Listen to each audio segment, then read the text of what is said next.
Let's talk about religion and government. These two topics have been intertwined throughout history, often leading to some of the most significant and controversial moments in human civilization. From ancient empires to modern democracies, the relationship between faith and politics has shaped societies in profound ways. History has shown us that when governments impose religious conformity, it often leads to oppression, persecution, and social unrest. The freedom to believe or not believe is a cornerstone of a just society, or worse, uses their beliefs to shape laws that affect everyone.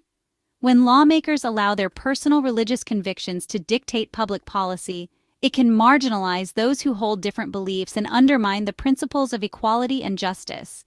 History is replete with examples of religious conflicts that have torn societies apart, from the Crusades to the Inquisition, and more recently, sectarian violence in various parts of the world.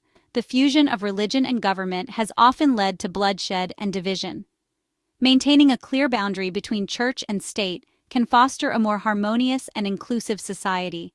Faith is personal. It's about your individual relationship with whatever higher power, if any, you believe in.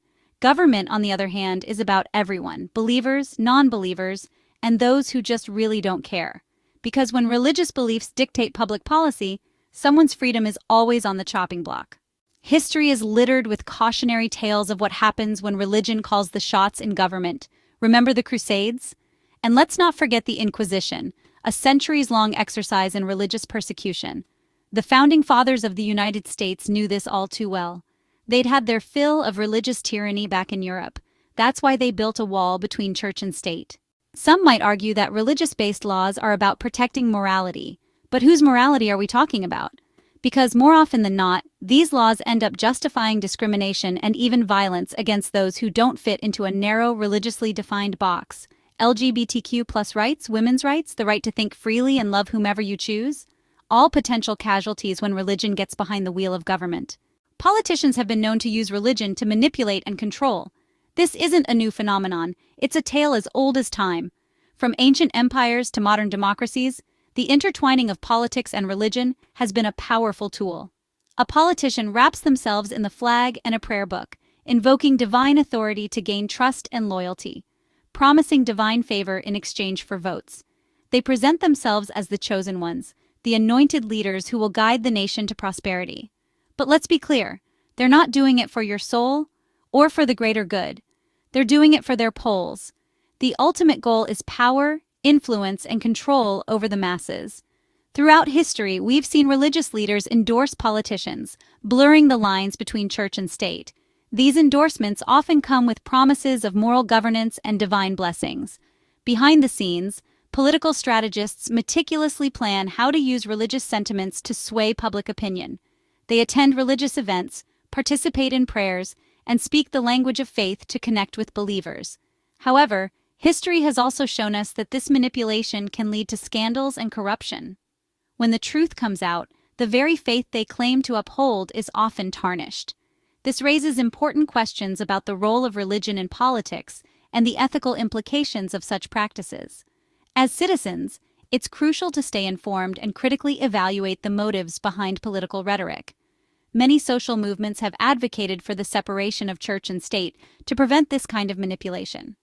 True leadership should unite people based on shared values and common goals, not exploit religious beliefs for personal gain. As we exercise our right to vote, let's remember to look beyond the surface and question the true intentions of those seeking our support. So, let's stay vigilant and ensure that our faith is not used as a tool for control. When religious extremism takes root in government, things get really scary, really fast. We're talking science denial, education censorship, and a whole lot of fear-mongering. Suddenly the Earth is 6,000 years old, evolution is a hoax, and Harry Potter is the devil's work. It's enough to make you want to start building a bunker out of textbooks and science journals. Here's the good news. A secular government isn't the enemy of faith. In fact, it's the best way to guarantee religious freedom for everyone, including non-believers. When the government stays out of your prayer book, you're free to practice your faith without interference. You wouldn't want the government dictating what you eat for dinner, right? So why give them control over something as personal as your faith? Remember, faith doesn't need the government to back it up. It thrives on personal conviction, not legal coercion. So let's keep religion where it belongs, out of our government. Let's face it, the only commandments our government should be concerned with are the ones that ensure everyone's rights and freedoms. So, can we agree to disagree and keep it out of our laws? This is a question that has been debated for centuries, and it remains as relevant today as ever. The intersection of religion and government is a complex and often contentious issue. So, there you have it. The idea of separating church and state is not just a modern concept. It has deep historical roots. From the Enlightenment thinkers who championed reason over religious dogma, to the founding fathers who enshrined the principle in the Constitution, the separation of church and state has been a cornerstone of democratic governance. When these two powerful forces collide, the results can be disastrous. History is replete with examples of religious conflicts that have torn societies apart. The Crusades, the Inquisition, and more recently, the rise of religious extremism all serve as stark reminders of the dangers of intertwining faith and politics. It's a recipe for disaster, a threat to individual rights, and a catalyst for social unrest. When laws are based on religious doctrines, they often infringe upon the freedoms of those who do not share the same beliefs. This can lead to discrimination, persecution, and even violence. A threat to individual rights indeed. The right to freedom of thought, conscience, and religion is enshrined in international human rights law. Yet when religion influences legislation, these rights can be eroded. For instance, laws that criminalize blasphemy or apostasy violate the fundamental right to freedom of expression. Imagine living in a society where your personal freedoms are curtailed because they don't align with the dominant religious ideology. It's not just frustrating, it's oppressive. The separation of church and state is essential to ensure that everyone, regardless of their beliefs, can live freely and without fear of persecution. How do you feel about the role of religion in government? Do you think there should be a clear line separating the two, or do you believe that religious values have a place in public policy? What are your thoughts on the separation of church and state? If you believe in a government that works for everyone, not just the religiously devout, then it's crucial to advocate for the separation of church and state.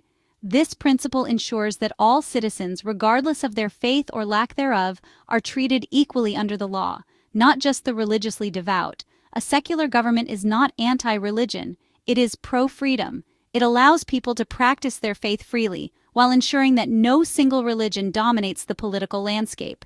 This balance is vital for maintaining social harmony and protecting individual rights. Don't forget to like, share, and subscribe to Freethinker's Journey.